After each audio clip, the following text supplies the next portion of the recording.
I'm back. What's up, family and friends? Um, so I'm back here, and I've invited some people. Probably not today, but they will be in the future shortly. Hopefully, that will join me with music and insights. So look out for that. But anyways, this week, come follow me. Gospel Doctrine class is April 15th to the 21st on Easter. There's a lot to cover. So today, I'm going to talk to you about a couple major points here, just in Matthew. The reading Matthew 21, chapters 21 through 28, and I'm thinking about this weekend being Easter, and how the lesson obviously lines up perfect. That this is the Savior's last week on earth before he atones for our sins, and interesting stuff here. Um, And I think it's important that we try to remember or even learn about the events leading up to the Savior's atonement. A triumphal entry. Um, so, here in Matthew 21, and they drew nigh unto Jerusalem and were come to Bethpage unto the Mount of Olives. Then Jesus sent two disciples, saying unto them, Go into the village over against you, and straightway ye shall find a colt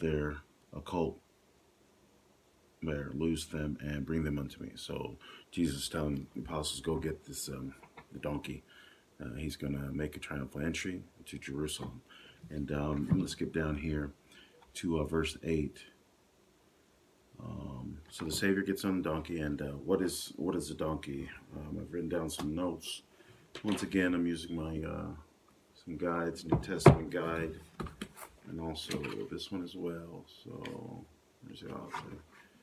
Should get those really good books. So was the donkey. The donkey was a symbol of Jewish royalty, and it's interesting to see. I'll just read it. And a very great multitude. This is verse 8. Spread their garments in the way. Others cut down branches from the trees and strawed them in the way. So a great multitude. Now, what does that mean? So, number one, they knew, that Jewish tradition said that the symbol of the donkey is royalty. So they recognize that he's royalty. But also, when it talks about here about the branches that they cut down, the palm leaves, the palm tree, and I guess what they did is they put, they got them off palm tree and they laid them all down, or their clothing or whatever. And what did that signify?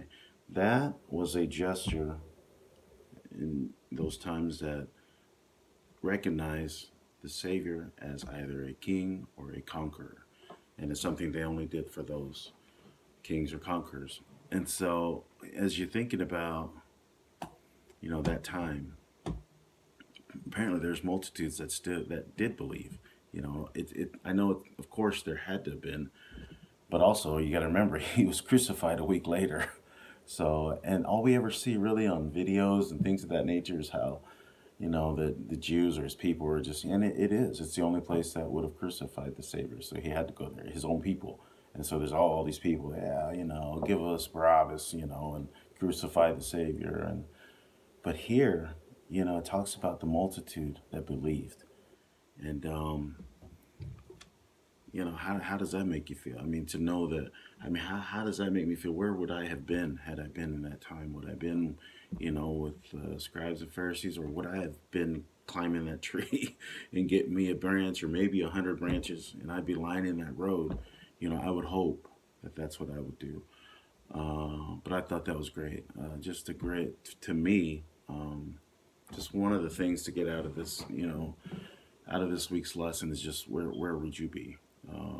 And that it makes me feel good to know that there are multitudes of people who believed that Christ was the deliverer, that Christ was the Savior, that not only, and then the other thing is, you got to remember is what they are, a lot of these, what's going on right now is the Passover, right? So what's happening is people are remembering the Passover when they were delivered from Egypt, right? When they were delivered as slaves from Moses.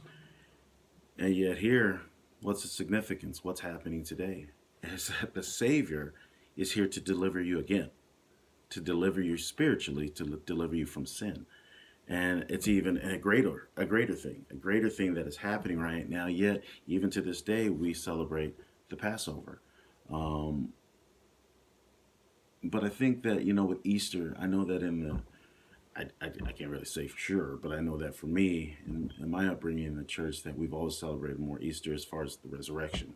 But I think that's great, that they still celebrate the Passover and those traditions, the deliverance of Moses and the people. But what really needs to happen is we really need to remember that the Savior came to this time, the same time about the Passover, to also deliver us from our sins. Okay, and I thought that was interesting. I taught class yesterday, um, but like I said, we only had 30 minutes, so there's so many good things in here that we need to touch on, and that you can study this week on your own. It's already been 6 minutes, so I'm going to go into one more thing: the cleansing of the temple. There's six major points, but these two I'm going to cover today. I want you to think about the temple. So what happens in the temple? So shortly after triumphal entry, the Savior goes to the temple. And what's happening at the temple? Man, they're selling stuff, and they're, all these things, money exchangers. But you got to remember, once again, what's happening. The Passover's happening. So everybody's in town, you think about it. And, so that they have things they need to get. They have things they need to get ready for the Passover. But the weird thing is, why are you doing it at the temple? And so I want you to think for yourself. And, one of the things in the study guides and the reading is, how would you feel if you went to the temple and it's 4th of July and you get there and they're selling fireworks? It's like, it's never really happened. But imagine if that happened. That it would just seem out of place. It's not the right place to do that. Now, if you were a money exchanger, if you were someone selling fireworks, you're just looking for an opportunity, a place, to make some money. Probably no ill will, but the people who are going to the temple should know better than to stop and buy your fireworks before you go to the temple. So that's just one little thing. I remember right after that.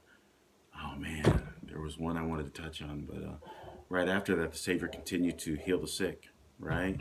And so remember that that's why we go to the temple, is to be healed spiritually. Um, there was one thing that talked about here that I'm going to have to do in another video because I didn't really study as much as I wanted to on it. When the Savior came into, I'm going to go back here to the triumphant entry, verse 10. And when he was coming to Jerusalem, all the city was moved, saying, "Who is this?" And so remember, there were some people putting down the palm stuff because they believed. But when a lot of people saw the commotion, remember, everybody's there for the Passover, maybe some strangers or whatever, they're coming around, they're like, well, who's this guy? I mean, that ceremony, riding in on a donkey and people putting, palm leaves down, that's reserved for kings. That's for kings and conquerors. Who is this guy? And so you have to ask yourself, when people are asking about the Savior, at this time when Easter's going on and we're out here looking for eggs, and somebody's like, well, what's the Passover? Or what's that about? Or who's Jesus Christ? That's your time. That's your time to shine. All right, people. That's your time to talk about the Savior, to testify the Savior. So sorry the video was so long. It's just so much. When you talk about the inexhaustible gospel, per Neil A. Maxwell, there's so much, and so grateful for all that my Father in heaven has done for me and for the atonement of the Savior Jesus Christ. Let's have a good Easter week, and I'll have some guests on this week. Take care.